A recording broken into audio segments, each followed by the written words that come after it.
Welcome. Today's episode brings you on a vibrant journey to the southern tip of African continent, South Africa. South Africa is located at the southernmost part of Africa. Bordered by the Atlantic Ocean on the west and the Indian Ocean on the east, it's land of a dramatic contrast from sweeping savannas and towering mountain ranges to sun-drenched coastlines and arid deserts. The climate varies widely. In general, temperate, but ranges from Mediterranean in the southwest, like Cape Town, to subtropical along the east coast, and semi-arid in central regions. This variety helps South Africa grow in a wide range of fresh produce and sustains rich culinary traditions. Staple foods. South African meals often center around maize, which is corn, rice, potatoes, and bread.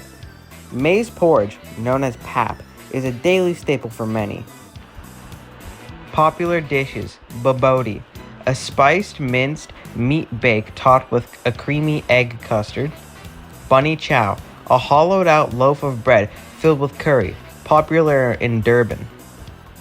Braai, a South African barbecue. More than just a meal, it's a cultural event. And boerewors, a flavorful spiral sausage often cooked at a braai. South African cooking is a fusion of African, Dutch, Indian, and Malaysian influences. Expect to taste ginger, cinnamon, curry powder, and pri-pri, a hot chili pepper. Garlic and bay leaves are also common, along with tangy flavors like vinegar and lemon. Traditions related to food. Food in South Africa is more than the nourishment, it is deeply social. Braais, barbecues, are central to community life. Meals are shared during family gatherings, holidays, and festivals. Food reflects the country's diversity, with influences from the Zulu, Xhosa, Indian, Cape Malay, and Afrikaner cultures, all blending into a rich culinary heritage. In South Africa, there's an abundance of popular dishes around there. For example, bunny chow. Bunny chow is a South African street food staple made by scooping out the inside of a loaf of white bread and filling it with hot curry. It contains no rabbit, notwithstanding the name. Origins. It was conceived in Durban Indian community during the apparatus as a means of transporting curry without using utensils or containers. Significance and popularity. It's a sign of cultural unity and strength, enjoyed for its bold flavors and convenience. Today, it's enjoyed all over South Africa. How it's made. Cut out a half of loaf of white bread, fill it with curry, normally chicken, lamb, or bean. Tools: pots for curry, knife for bread, spoon for serving. Chakalaka. Description. Chakalaka is a hot vegetable relish that is served with bread, pap, or meat. It is tasty, colorful, and South African barbecue staple. Origin.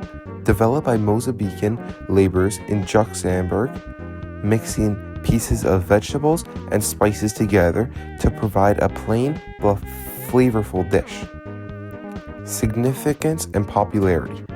A symbol that is both undefined and creative. Chakalaka is loved because it is versatile and a crowd pleaser at social gatherings. How it is made. Saute the carrots, peppers, onions, and garlic. Add seasoning, tomatoes, and baked beans if wanted. Equipment: frying pan, knife, and spoon. Description. Bobotie is a spiced minced meat dish topped with a creamy egg custard baked until golden. It's savory with a hint of sweetness from chutney or dried fruit. Origin. It comes from Cape Malay communities in Cape Town, blending Dutch and Southeast Asian flavors. It's one of South Africa's oldest traditional dishes. Significance and popularity. Bobotie is considered South Africa's national dish.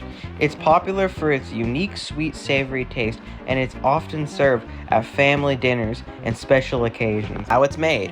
Saute onions and garlic. Brown minced meat, add spices, bread soaked in milk and chutney, mix in an egg, place in a baking dish, top with a milk and egg custard, and bake. Tools that you would need for this: skillet, knife, mixing bowl, baking dish, and an oven. Welcome back! Today I'll be demonstrating how to make one of South Africa's most beloved street food, bunny chow.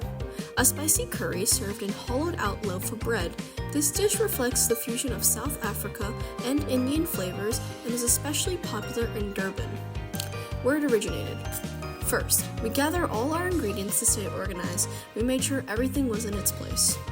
Ingredients include diced onion, garlic, ginger, fresh cut tomatoes, cut chicken thighs, curry powder, cinnamon stick, paprika, and cayenne pepper seasoning, potatoes, water, and white bread loaf. We all made sure to wash our hands before and after handling any ingredients, especially working with raw meat. We start off by cutting or sauteing the following vegetables. We start by peeling the garlic clove and cutting the ends off.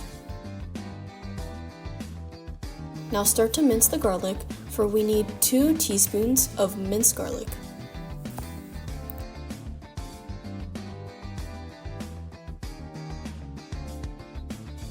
Next, grab 1 onion and do the same thing. Trim the ends, cut the onion in half, and start to mince the onion till it's in small bits for cooking.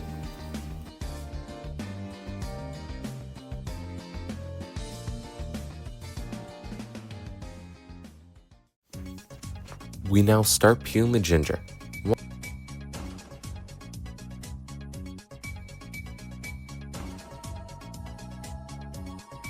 Once done, we start to cut the garlic into small bits.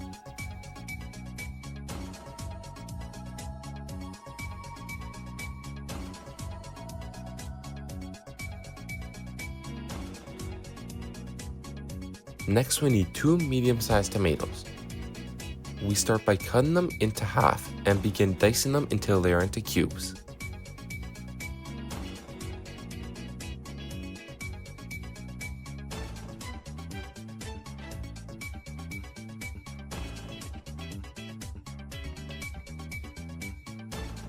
Grab a medium-sized potato that is equivalent to 8 ounces.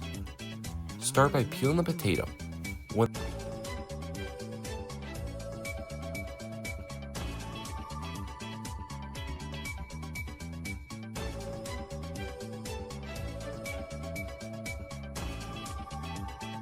When the potato is peeled, start cutting into cubes.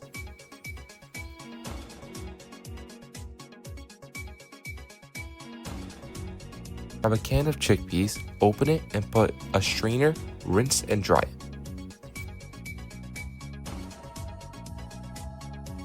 And lastly, grab a knife to start cutting 1 pound chicken thighs or chicken breast into bite-sized pieces, lightly crushed.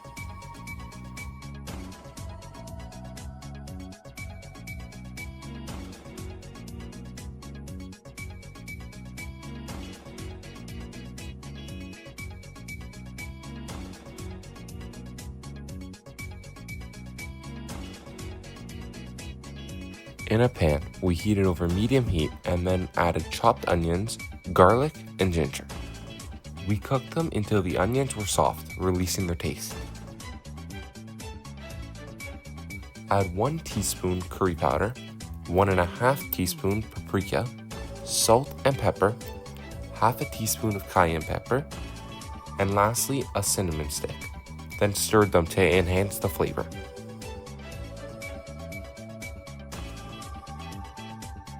Next, we add the cut chicken into the pan. We stir everything together and let it simmer over low to medium heat.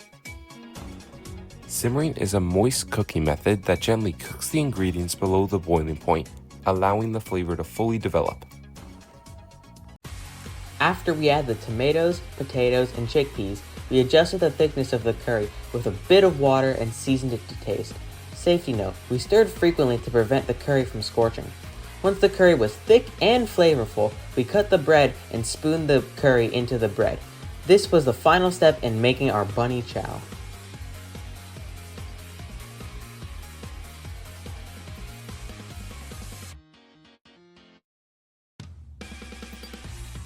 Safety note, we safely use a serrated knife, cutting away from the body and keeping our non-cutting hand in a claw grip to protect our fingers.